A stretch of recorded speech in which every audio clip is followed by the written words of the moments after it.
tous et bienvenue à cette table ronde sur l'encapsulation verte, une solution pour répondre à la réglementation microplastique en partenariat avec la Chemtech. Je suis accompagnée aujourd'hui de Joséphine Reynaud et Damien Desmoulins. Antoine Drevel devait initialement venir aujourd'hui, mais malheureusement il est malade. Mais vous inquiétez pas, on va quand même avoir un tour de table très très intéressant. Je vous laisse vous présenter. Oui, bonjour. Donc, Joséphine Reynaud de France Chimie. Je m'occupe de tout ce qui touche à la législation produit et donc je vous parlerai du monde fantastique de la législation. Voilà. Et donc Damien Desmoulins, je suis le CTO et cofondateur de Calixia, une jeune entreprise qui développe, fabrique, industrialise une nouvelle technologie de fabrication de microcapsules. Merci à vous deux. Donc on est ensemble pour 1 heure, 45 minutes d'échange et ensuite un petit quart d'heure de questions-réponses. Pour rappel, pour remettre un peu dans le contexte, en chimie, l'encapsulation consiste à enfermer donc une substance dans une capsule. Ça permet de protéger l'actif de l'extérieur ou de la transporter plus facilement, par exemple. Donc l'encapsulation de molécules actives est devenue incontournable dans l'industrie, que ce soit en pharmaceutique, en agriculture, en chimie de manière générale. Et du coup, c'est vraiment quelque chose de très, très utilisé. Damien, pour commencer, quelles sont justement les technologies qui sont utilisées et quels sont les avantages et les inconvénients de l'encapsulation ? Oui, alors juste pour resituer, la microencapsulation, en fait, il faut vraiment voir ça comme une solution d'emballage à l'échelle microscopique. Donc, vous voyez dans quelle situation vous utilisez une bouteille pour transporter un liquide. Alors, pour nous entendre, en fait, vous avez les QR codes en haut. Il faut flasher le QR code et mettre les écouteurs. Normalement, ils en donnent. Ah, ok. Bon, bah. Est-ce que vous m'entendez mieux avec ce micro-là? Oui? Non? Oui? Bon, j'essaye de continuer avec celui-là. Donc, je disais que la microencapsulation, il faut vraiment voir ça comme une solution d'emballage à échelle microscopique. Donc, partout où vous utilisez un emballage pour éviter qu'un gâteau prenne l'eau et devienne tout mou, transporter un liquide, on peut faire la même chose à échelle microscopique, moléculaire, pour protéger des ingrédients dans un peu tous les produits qui nous entourent. Et pour refaire un petit historique, la microencapsulation, on la date souvent, son démarrage aux années 60. Et la première microcapsule qui est apparue, c'est pour encapsuler de l'encre pour faire du papier autocopiant. Vous avez tous en tête le papier carbone qui permettait de faire une copie de ce qu'on écrivait sur un papier. Et en encapsulant l'encre, mettant les capsules d'encre dans le papier, sous la pression du stylo, la capsule casse et on arrive à écrire sur un papier. Donc depuis, on a extrapolé cette technologie à un grand nombre de domaines. Donc pour citer quelques exemples, il faut savoir que toutes les grandes marques d'assouplissant pour le linge, aujourd'hui, utilisent des microcapsules pour encapsuler le parfum qui est à l'intérieur. Donc pour que votre linge sente bon de façon longue durée à la sortie de la machine à laver, on utilise des microcapsules pour que le parfum soit vraiment ciblé sur le tissu. La capsule est conçue pour libérer le parfum sur une longue durée une fois que le parfum sort de la machine à laver. Il y a beaucoup de technologies qui ont été mises au point, développées selon les applications, selon les produits. Les principales, celles qui sont le plus développées, sont à base de plastique. Alors excusez-moi, je vais dire des gros mots, mais c'est pour les chimistes, ça parlera. C'est des aminoplastes et des polyurées. Donc c'est des chimies qui ont été faites pour vraiment fabriquer une capsule avec une coque. Je vais poser le micro quelque part. Et l'ingrédient à l'intérieur. Et donc on les retrouve donc principalement dans les détergents, mais aussi dans les produits phytosanitaires. Les capsules polyurées ont été développées pour cibler des herbicides, des pesticides, des actifs de protection des cultures sur les plantes, et donc permettre de dépendre moins de produits sur les champs, de cibler de meilleure façon la plante. Et c'est vraiment le grand bénéfice qu'a apporté l'encapsulation dans les applications industrielles, c'est permettre de diminuer la quantité d'actifs qu'on peut utiliser, donc d'actifs au sens large, parce qu'on arrive à le préserver plus longtemps, on arrive à cibler son action. Même chose pour les parfums dans les lessives, hein, c'est un exemple que je vais utiliser souvent. Le parfum, c'est volatile. On en met dans un bidon de lessive, il va s'évaporer quand le bidon de lessive est sur notre étagère.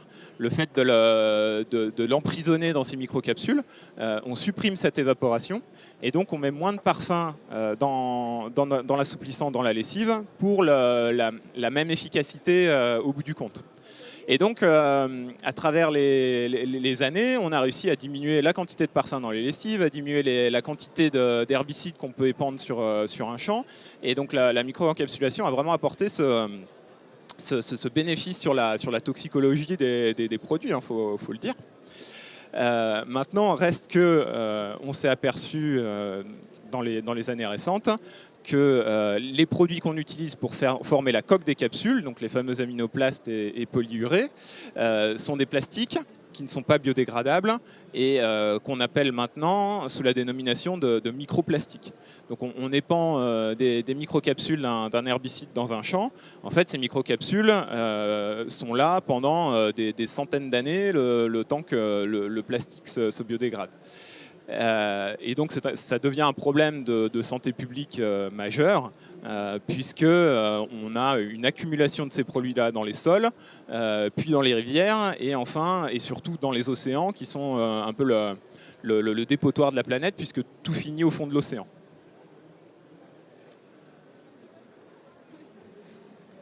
Merci beaucoup Damien. Alors justement, on entend beaucoup parler de microplastiques ces dernières années et même ces derniers mois, ces dernières semaines. Comme tu l'as très bien dit, l'accumulation dans les rivières, dans les océans, dans les sols agricoles, avec toute l'artificialisation des sols. Est-ce que tu peux nous en dire plus sur ces microplastiques, et notamment la différence entre microplastiques primaires, microplastiques secondaires et toute la pression sociétale en fait, qui est induite par ce problème dont on entend de plus en plus parler? Alors, les microplastiques, pour approfondir un peu le sujet et le problème qu'ils engendrent, il y a de plus en plus d'études qui sortent pour essayer de comprendre, d'appréhender ce phénomène-là. Alors, on estime, les chiffres sont un peu variables, mais c'est des millions de tonnes qui seraient dans les océans actuellement. Et le rythme de déversement de microplastiques dans les océans est environ de l'ordre du million de tonnes par an. Donc c'est quelque chose qui est important. Et il faut voir qu'il n'y a aucune solution de dépollution. On a peut-être en tête, vous avez peut-être en tête ces bateaux dépolluants avec des filets qui vont dépolluer les océans. Les microplastiques passent à travers les mailles de ces filets-là, donc il n'y a vraiment aucune solution de dépollution à l'heure actuelle. Donc la seule solution, c'est de ne plus en déverser dans les océans. Donc qu'est-ce que sont ces microplastiques? Tu l'as dit Sandrine, il y a les primaires et les secondaires. Les primaires, c'est ce qu'on appelle des microplastiques intentionnellement ajoutés. Donc si on revient à nos microcapsules, ils sont dès leur naissance des microplastiques, puisque ce sont des petits débris de plastique qu'on met dans une lessive au départ et qui finissent dans l'océan. Les microplastiques secondaires en fait viennent de la dégradation mécanique de plus gros objets en plastique. Donc on met un déchet plastique dans l'océan en fait avec la force mécanique de l'eau, il va se couper en petits morceaux qui vont se couper en encore plus petits morceaux et on va finir par avoir un grand nombre de microplastiques avec ce phénomène-là. Donc en fait, ces microplastiques secondaires sont la principale source de microplastiques dans les océans. Donc pour être un peu plus concret, les principaux vecteurs de ces microplastiques secondaires, c'est l'automobile. Donc c'est les freins, les débris de freins, de pneus qui sont dans les océans. Après, bon, on a évidemment tous les déchets plastiques, les débris de peinture, de revêtements. Donc ça, ces microplastiques secondaires, c'est à peu près 80% des microplastiques déversés, c'est ce qu'on estime. Et donc les microplastiques primaires, dont les microcapsules, c'est 20%. Merci beaucoup. Et du coup, qu'en est-il de la pression sociétale en fait, sur ce sujet-là et tout ce que ça induit, même si le titre de notre atelier ne laisse aucun mystère Oui, évidemment. Alors, c'est encore à l'étude, hein, mais il y a de plus en plus de preuves de l'ingestion de microplastiques par toute la faune et la flore. Et évidemment, ça remonte la chaîne alimentaire jusqu'à l'homme. Hein. Il y a en particulier une étude de Greenpeace qui estime que chaque être humain ingère l'équivalent d'une carte bleue en plastique tous les ans en microplastique. Il y a d'autres études qui ont montré que la plupart des eaux minérales contiennent des microplastiques, que même le sel de table peut contenir des microplastiques. Donc il y a vraiment une prise de conscience de l'ampleur de ce problème. Même si on ne connaît pas encore vraiment les conséquences de ces microplastiques, hein, je ne suis pas ici pour dire c'est cancérigène, on ne le sait pas encore, mais il y a vraisemblablement des dérèglements physiologiques qui sont entraînés par l'ingestion de microplastiques tout le long de la chaîne alimentaire. Merci beaucoup. Et donc, du coup, comme tu l'as dit, face à ces quantités quand même assez importantes de microplastiques, se pose la question de légiférer sur ce sujet, et notamment la partie au niveau donc, européen. Une réglementation microplastique va arriver. Voilà. Et donc justement, Joséphine, est-ce que tu peux nous en parler un petit peu plus du cadre de cette réglementation? Est-ce que c'est sur les microplastiques primaires, secondaires voilà. Bonjour à tous. Alors excusez-moi, j'ai perdu ma voix, mais bon, si vous m'entendez, tout va bien. Donc moi, je vais vous parler plus précisément de tout ce qui est législatif. Donc vous allez voir, c'est un monde fascinant. Au niveau des microplastiques, c'est une législation qui est européenne. Elle vient donc une restriction et elle vient d'être publiée donc le 25 septembre. Donc c'est vraiment tout neuf. Ça a pris de nombreuses années avant d'avoir justement une législation. Alors, cette législation, surtout, est pour ce que tu appelles les microplastiques intentionnellement ajoutés. Donc, ce sont vraiment les microplastiques primaires. Hein, donc ça, c'est très important à savoir.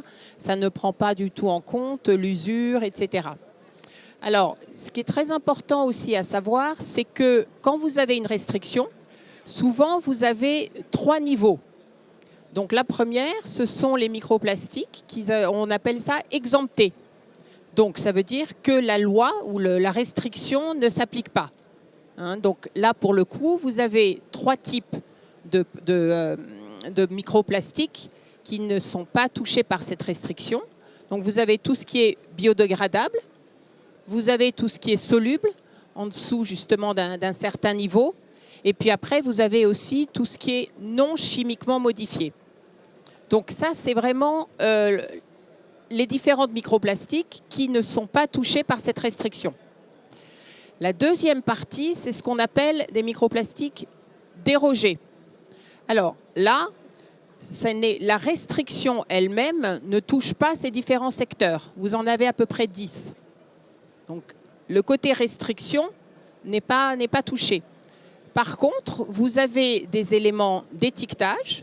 Donc, vous avez les instructions d'utilisation, les instructions sur la fin de vie. Et puis après, vous avez un reporting qui doit être fait au niveau de l'Agence européenne chimique. Donc ça, vous avez différents éléments que vous devez donner chaque année, le volume, que sont les microplastiques, où est-ce qu'ils vont, etc. Donc ça, ce sont les microplastiques qui sont dérogés. Donc vous avez exempté, dérogé. Et puis après, vous avez ceux qui vraiment sont pris dans les filets de votre restriction. Et donc là, selon les différents secteurs, vous avez une mise en place de la restriction qui est différée. Et le calendrier, en fait, est selon les secteurs. Et donc là, ça commence en 2025 et vous allez jusqu'à 2035. Et ça, ce sont en général tout ce qui touche au... comment on appelle ça le vernis à ongles, pardon. Le vernis à ongles, les rouges à lèvres, etc. Donc vous avez vraiment un échelonnement. Et ça, c'est pour permettre à la R&D de pouvoir inventer justement des nouvelles solutions, notamment, et de les tester, et puis aussi d'avoir une certification au niveau des clients. Donc, exemption, dégradation, et puis l'application de la restriction selon différents calendriers. Donc, en gros, c'est ça. Je vais juste rajouter un petit bémol, c'est que c'est ce qu'on appelle un règlement. Donc, un règlement, c'est un règlement européen, et donc tous les États membres européens doivent suivre cette restriction. Donc j'en parlais un tout petit peu après, mais bien sûr, vous avez des pays qui peuvent aller au-delà de ce que l'Europe propose. Voilà, et vous allez voir, je garde pour la fin, mais la France ne faisant jamais les choses comme tout le monde, on a des différences aussi au niveau de la France. Effectivement, ne va pas trop vite dans le déroulé de l'atelier. Donc voilà, merci pour cette première modalité. Alors justement, est-ce qu'on peut aller un petit peu plus loin sur la partie secteur? Quels sont les secteurs qui sont justement pris en compte dans cette réglementation, les années d'application, etc. Alors, vous vous souviendrez que j'avais parlé de dérogation. Alors, dans les dérogations, vous avez effectivement plusieurs secteurs.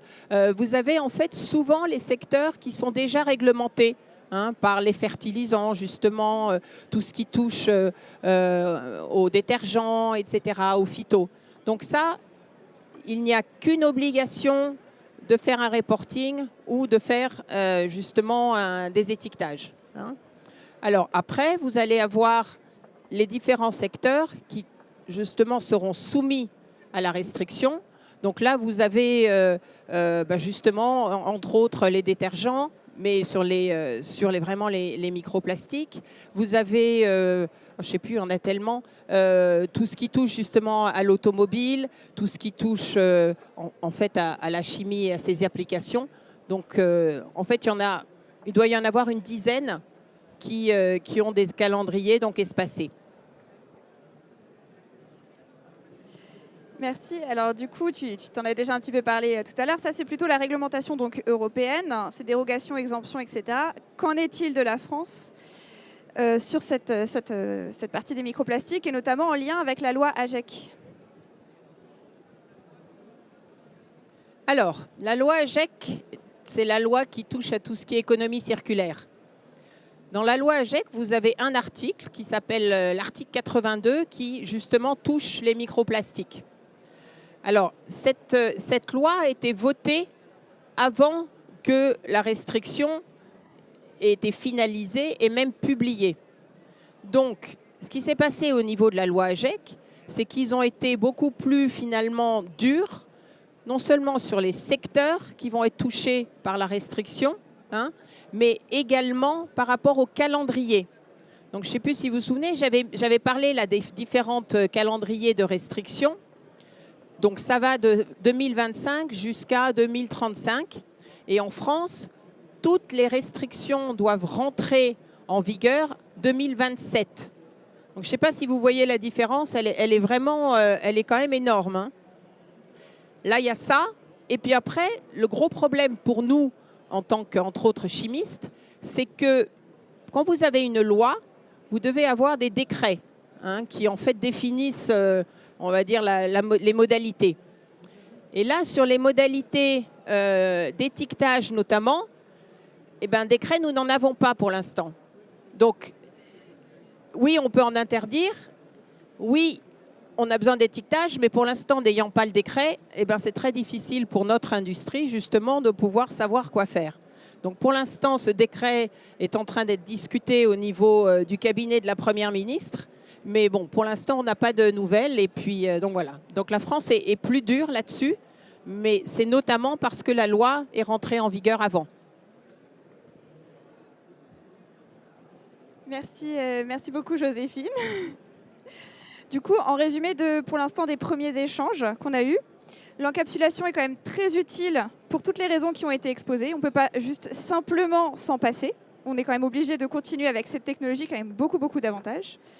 Et ça, malgré les enjeux environnementaux forts qui sont associés, et notamment la pollution aux microplastiques.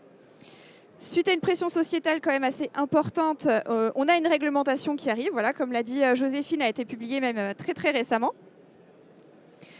Mais il y a donc clairement un challenge à relever pour le monde de la R&D, tu l'as brillamment souligné, pour être en adéquation donc, avec cette réglementation, mais également qui va se coupler en fait, avec toutes les attentes et les besoins du marché qui sont quand même très hauts. Damien, est-ce que tu peux justement nous en dire un peu plus sur les challenges qui entourent le monde de l'encapsulation et donc notamment l'encapsulation verte, puisque maintenant ça va être le sujet de notre atelier. Donc oui, on a bien compris, je pense, avec ce qu'on vient de dire, que le défi de la micro-encapsulation dans les années à venir, ça va être de fournir des solutions qui sont biodégradables, donc qui ne s'accumulent pas dans les sols ni dans les océans, tout en maintenant le niveau de performance qu'on a pu atteindre avec les technologies passées. Donc on a réussi à fabriquer des matériaux qui ont un effet barrière fort. Maintenant, il faut qu'on arrive à répliquer la même chose avec des matériaux biodégradables.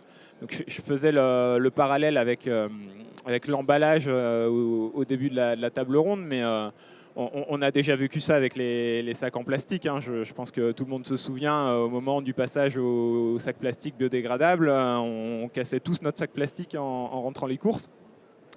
Donc il y a ce compromis à trouver entre un matériau qui est biodégradable, mais qui garde les mêmes propriétés de barrière, de protection de l'actif qu'on met à l'intérieur. Donc Calixia, évidemment, est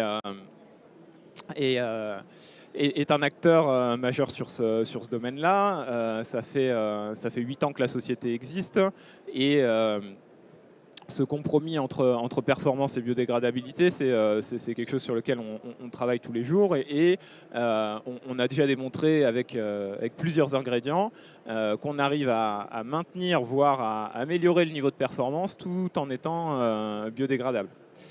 Et c'est une tendance qu'on voit continuer et même se durcir.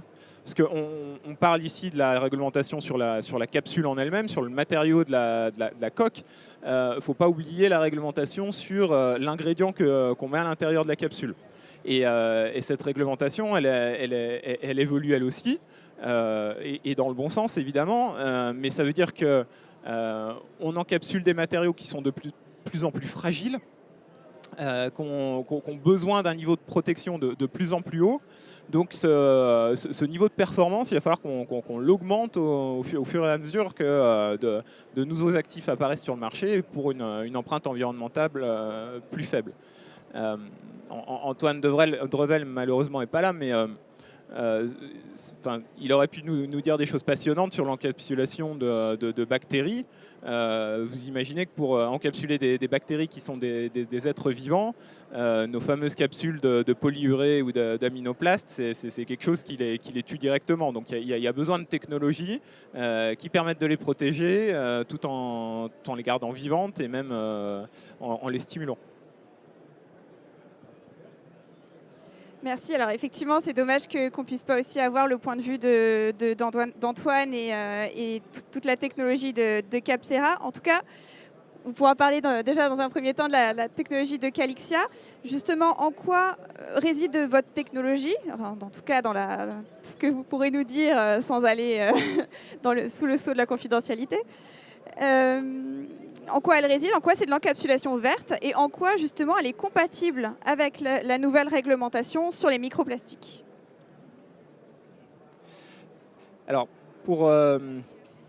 revenir encore une fois sur les capsules qui existent sur le marché. Il y a des matériaux qui ont été développés qui sont très fortement interdépendants de l'ingrédient qu'on met dans la capsule. Donc on ne peut pas changer comme ça une capsule de polyurée en mettant un autre plastique à la place en utilisant cette technologie-là. En tout cas, c'est pas faisable simplement. La vraie révolution qu'a apporté Calixia, la vraie rupture, pour être un peu plus modeste, c'est sur le procédé qu'on utilise. Là où les aminoplastes et les polyurées résident sur un phénomène de diffusion de molécules qui vont venir réagir à l'interface d'une gouttelette. Calixia fait des doubles émulsions. Alors, je vais rentrer un peu dans des détails techniques, mais si vous avez des questions, n'hésitez pas pour la deuxième partie de la table ronde. Calixia, en fait, a apporté un procédé de double émulsion qui nous permet de localiser toute la chimie dans une enveloppe qui est déjà localisée autour de l'ingrédient.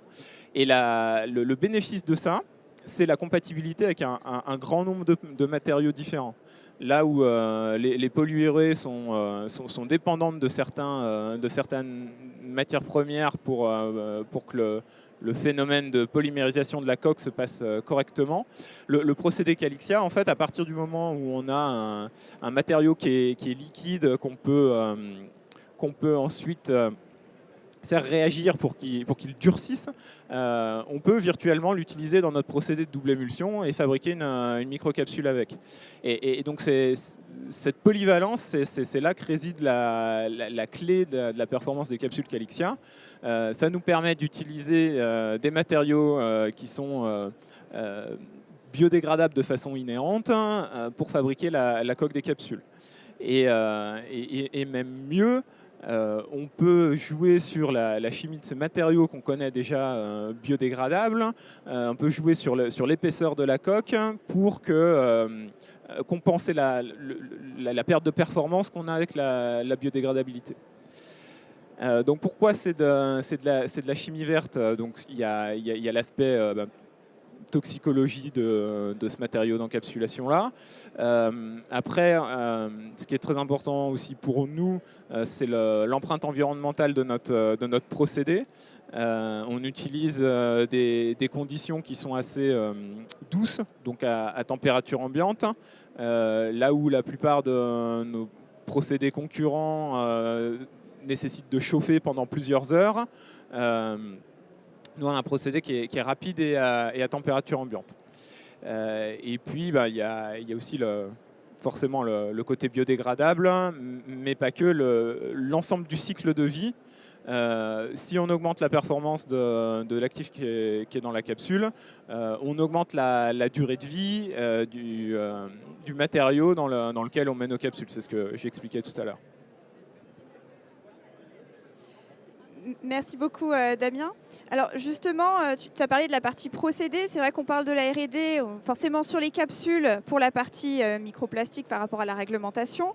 On a la partie actif, comme tu l'as souligné, où les actifs sont de plus en plus fragiles, sont aussi mis à de nombreuses évolutions. Et justement, qu'en est-il des procédés? Puisque finalement, avoir un procédé mais qui est très énergivore et qui va être environnementalement parlant très mauvais, encore plus polluant, pour avoir une encapsulation verte n'aura pas d'intérêt. Donc quels sont justement les challenges sur cette partie plus procédé et leur verdissement en fait d'une certaine façon?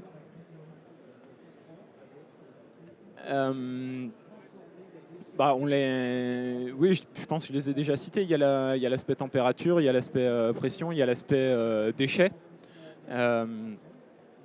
Si on regarde les capsules d'aminoplaste, un ingrédient clé pour fabriquer ces capsules-là, c'est le formaldéhyde, donc le formol. Je ne sais pas si ça parle plus.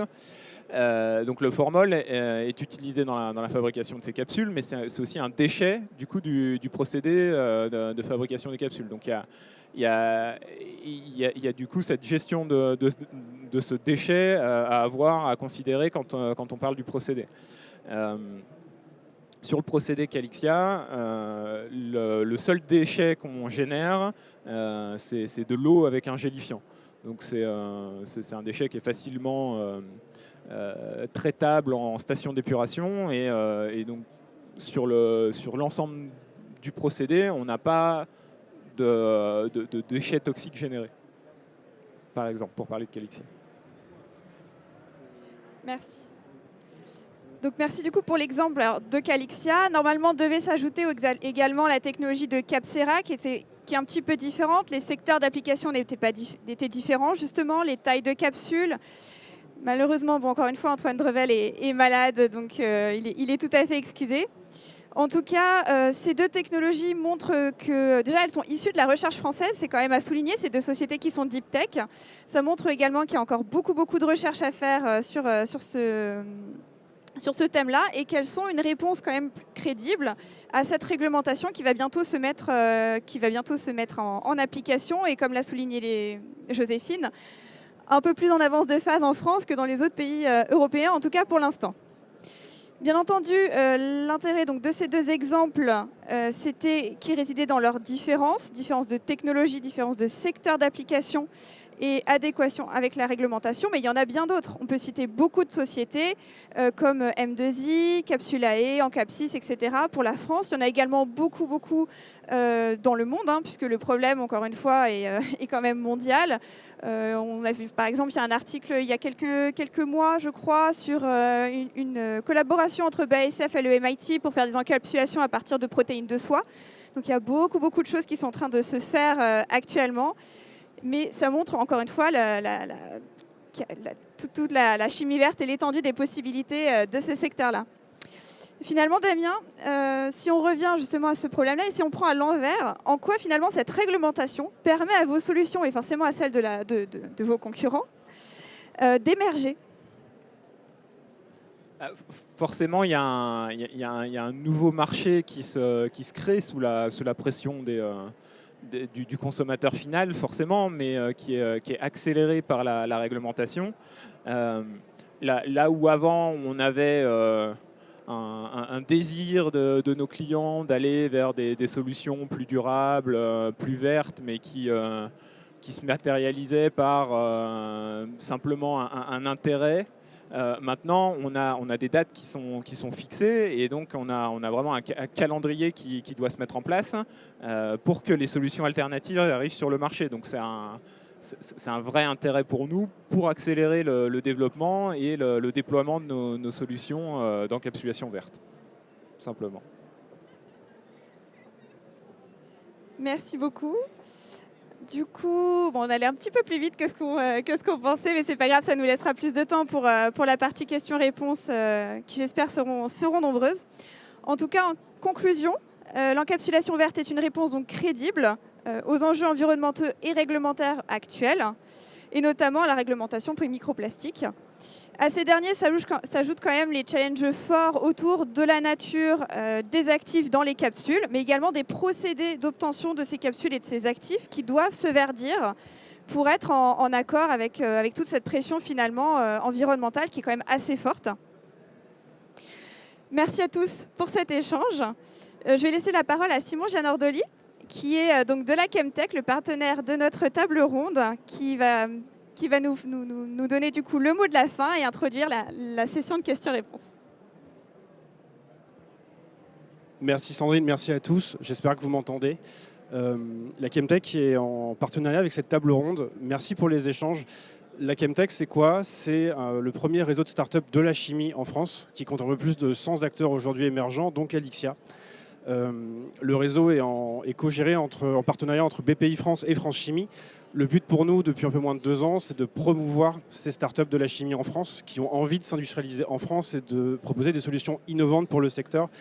Donc on a pu se retrouver par exemple ce matin, on essaye de répondre, d'accompagner ces startups au quotidien à travers des événements thématiques, des partenariats, divers événements. Donc on le fait régulièrement, on a pu le faire à plusieurs reprises déjà cette année.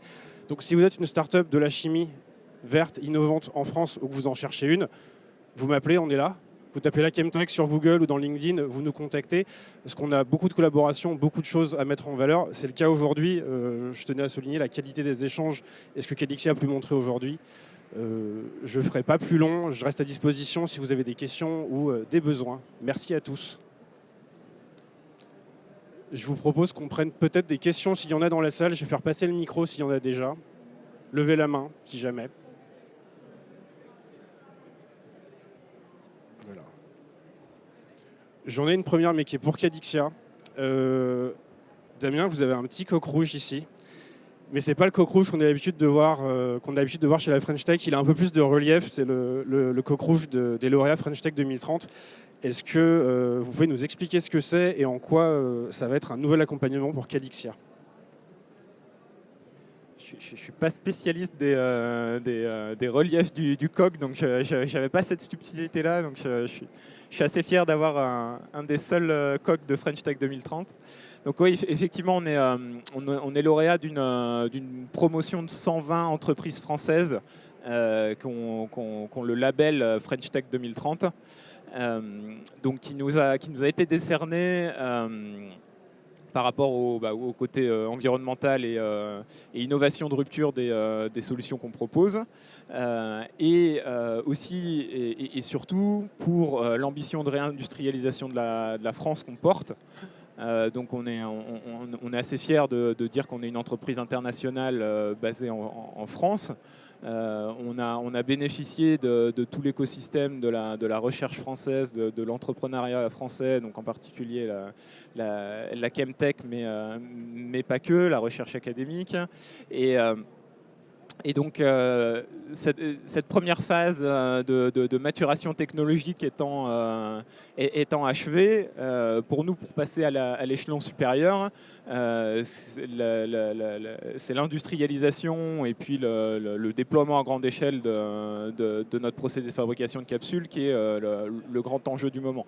Donc être soutenu par la French Tech pour cette étape clé dans la vie de Cadixia, c'est important. Ça nous donne une vraie visibilité. C'est un label, hein, puisqu'il y a seulement 120 entreprises en France qui ont été lauréats. Et ça va nous permettre d'industrialiser de façon encore plus rapide.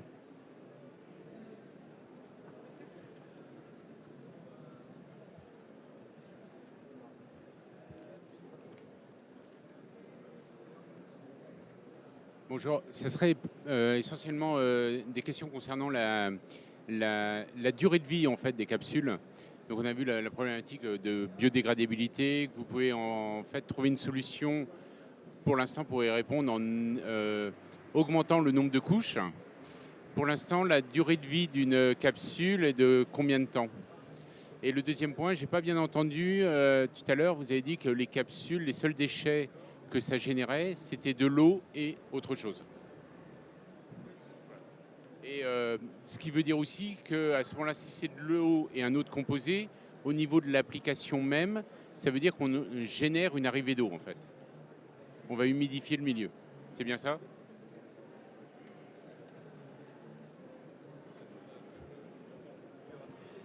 Donc première question, c'était sur la durée de vie des microcapsules. J'ai envie de dire ça dépend. C'est une réponse facile.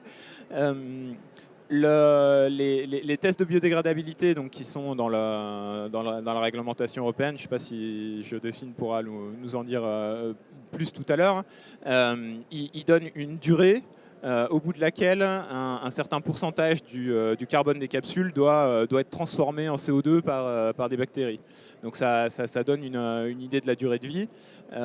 Donc pour des capsules qui sont vouées à aller dans des lessives, donc dans un milieu aqueux, le test en vigueur, il demande qu'au bout de 60 jours, 60% du carbone soit transformé en CO2, donc ça vous donne une bonne idée.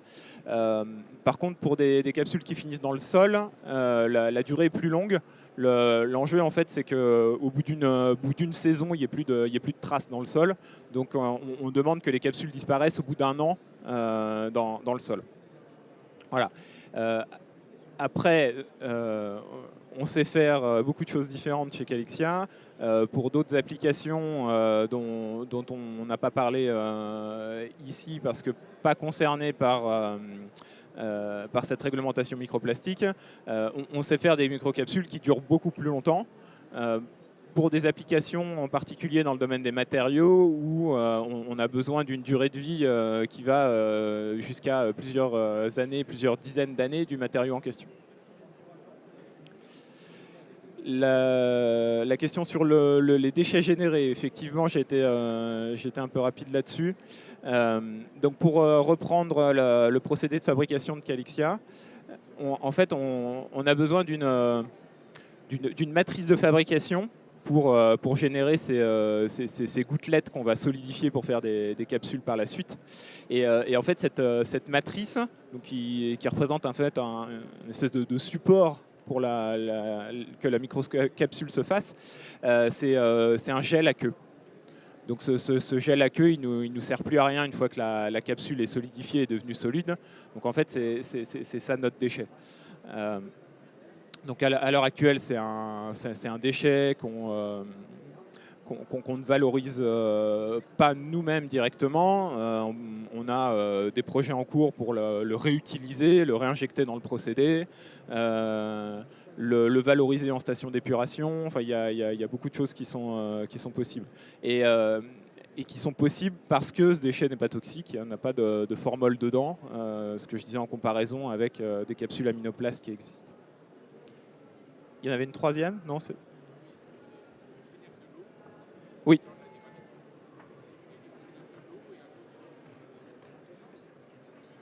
Oui, c'était l'eau avec un gélifiant. Ouais. C'est le gel à queue, oui. Ouais. Donc pour mettre des mots dessus, c'est le gel à queue, il est formé d'eau à 90-95%, et le reste, c'est un polymère naturel type gomme, amidon, ce genre de choses.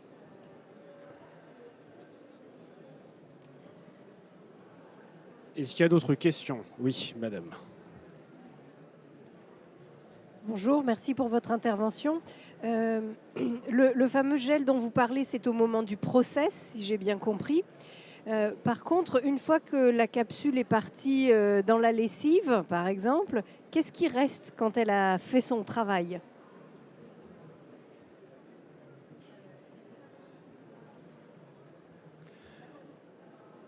Un microplastique, si on parle des capsules qui sont dans la lessive que vous utilisez aujourd'hui, la plupart des lessives que vous utilisez aujourd'hui. Donc là, si on prend l'exemple de la capsule de parfum, une fois que la capsule a fait son travail, c'est-à-dire qu'elle s'est cassée, elle a libéré le parfum, et donc il reste la coque de la capsule. Donc la coque de la capsule, c'est le polymère qui doit se biodégrader en 60 jours à plus de 60%, tout simplement. J'ai répondu à votre question.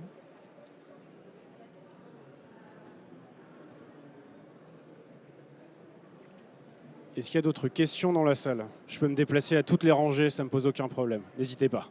Levez la main.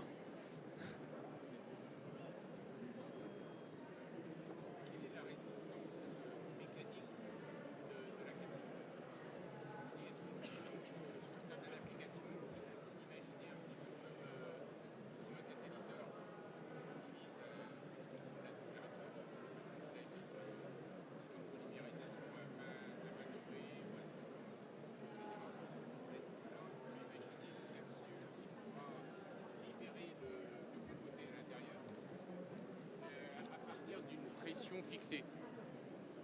Je ne sais pas si vous m'avez entendu. Oui. La question est autour de la résistance mécanique de la capsule. J'ai eu le début, j'ai pas tout eu.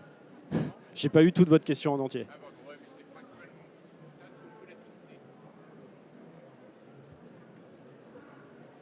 Alors, encore une fois, je disais tout à l'heure que la valeur ajoutée du procédé calixien, c'était de pouvoir choisir le matériau qu'on veut utiliser pour fabriquer la coque de la capsule en fonction de l'application finale. Donc on peut très bien imaginer utiliser des matériaux très durs, très résistants à la pression pour des conditions d'application qui sont très exigeantes. Mais à l'opposé, on sait aussi faire des microcapsules, en particulier les microcapsules de parfum pour la lessive, qui vont devoir se briser assez facilement quand le linge est juste froissé contre lui-même dans une machine à laver ou en sortant de la machine à laver.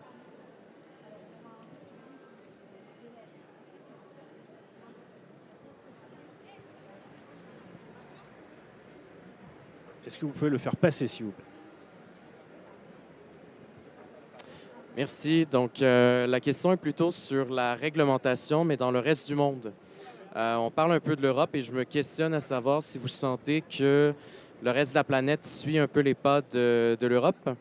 Et ça pourra aussi être une question un peu pour Calixia, à savoir est-ce que vous... Et normalement, l'Europe est assez en avance, je dirais, sur le reste de la planète. Donc, souvent, c'est un atout pour les compagnies européennes lorsqu'elles veulent se lancer sur les marchés internationaux. Donc...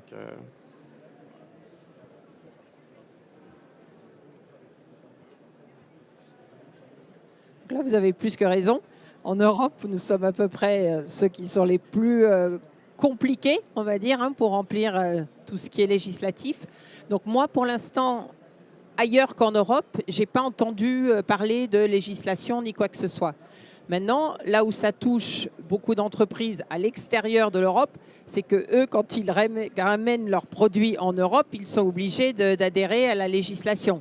Donc je pense que c'est plutôt vers là. Parce que, comme vous le savez, le marché européen est quand même malgré tout un gros marché.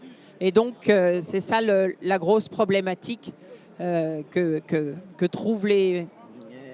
auxquelles doivent faire face toutes les sociétés internationales. Voilà.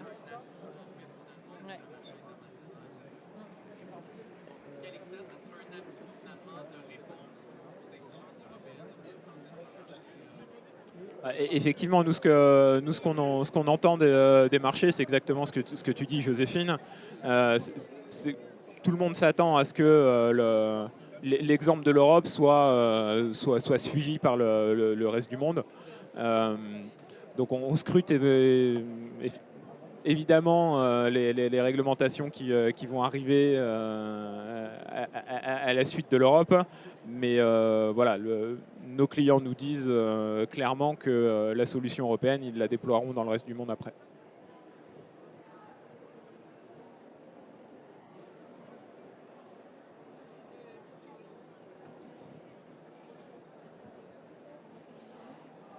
Plus de questions, c'est votre dernier mot.